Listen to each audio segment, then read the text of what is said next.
L'IDA, l'institution internationale de développement du groupe de la Banque mondiale, est l'un des principaux bailleurs de fonds des pays pauvres.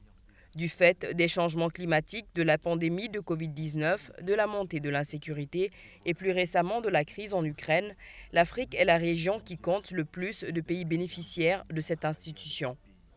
L'année dernière, à Abidjan, un sommet des chefs d'État africains avait soutenu les priorités et l'enveloppe financière du programme IDA 20, la 20e reconstitution des ressources de l'IDA.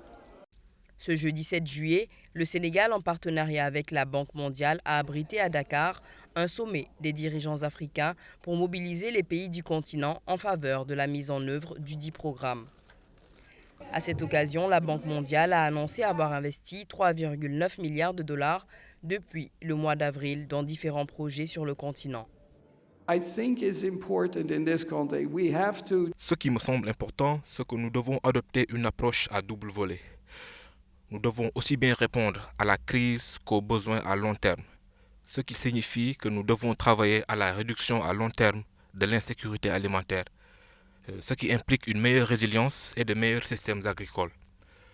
Nous avons récemment fourni des projets régionaux, un pour l'Afrique de l'Ouest, pour le renforcement des systèmes alimentaires, et un autre il y a 2 semaines, pour l'Afrique de l'Est et l'Afrique australe. Mais il est évident qu'il reste beaucoup à faire.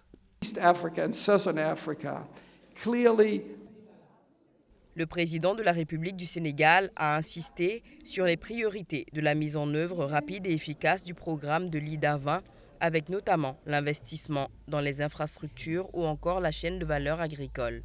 Il a par ailleurs encouragé la production de fertilisants sur le continent, l'appui aux femmes et aux jeunes, avant de poser sur la table la question du financement optimal de l'IDA face aux urgences. Nos pays ont besoin d'espaces budgétaires adaptés pour poursuivre leur politique de résilience et de relance économique.